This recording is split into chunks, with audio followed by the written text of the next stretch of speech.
So, when you think of Tokyo, what comes to mind? I'm guessing it's neon-drenched skyscrapers, maybe that famous scrambled crosswalk. Well, today we're going to pull back the curtain on a totally different side of the city, a place with a real nostalgic soul. We are diving into Katsushika City. To really get a feel for Katsushika, you've got to meet its local heroes. First up is this guy, Tora-san, the star of Japan's incredibly beloved film series Otoko wa Tsurai yo. He's this charming, wandering salesman whose heart was always right here in Katsushika's Shibamata neighborhood. Then you've got the sound of the local police beat, but not just any beat. This is the home of Kochikame, one of the longest-running manga series in history, set in the very real neighborhood of Kameari. Seriously, you can find statues of its main character all over the place. And finally, we hit the soccer pitch with a global phenomenon. A global phenomenon. Captain Tsubasa, the anime that literally inspired a whole generation of soccer players around the world. And get this, it was created by someone born and raised right here in Katsushika, and you'll find his legacy in bronze statues all around Yotsugi Station. So what's the deal with a salesman, a cop, and a soccer star? Well, they're not just random characters. They're basically the cultural bedrock of this ward. Each one represents this kind of down-to-earth, heartfelt nostalgia that just defines the area.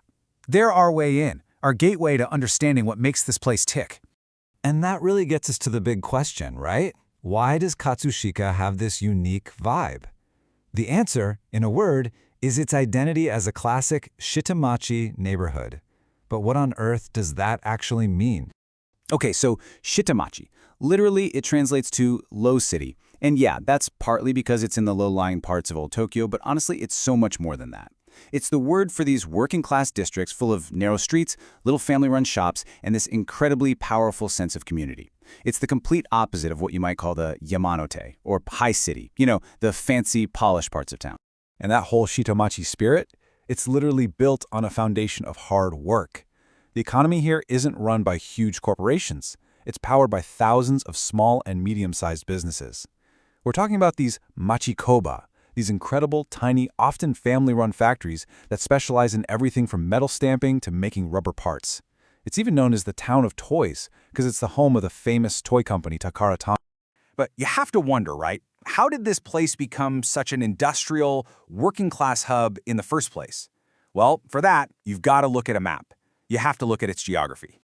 See, Katsushika is a city that is quite literally defined by water.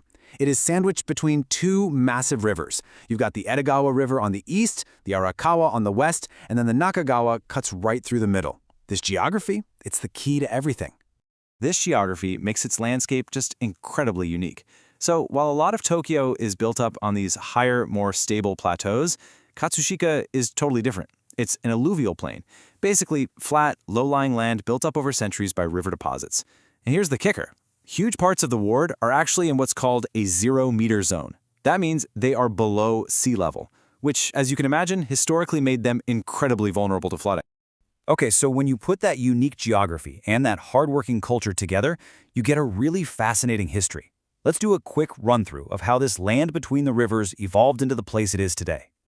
Way back in the Edo period, this area was super important farmland, basically feeding the capital. Jump forward to 1932, and it officially becomes Katsushika Ward. But the real game changer was after World War II. That's when he saw this massive explosion of small factories and housing for all the workers. And more recently, something new was shaking things up. A big university campus opened in 2013, bringing in a whole new wave of energy and revitalization.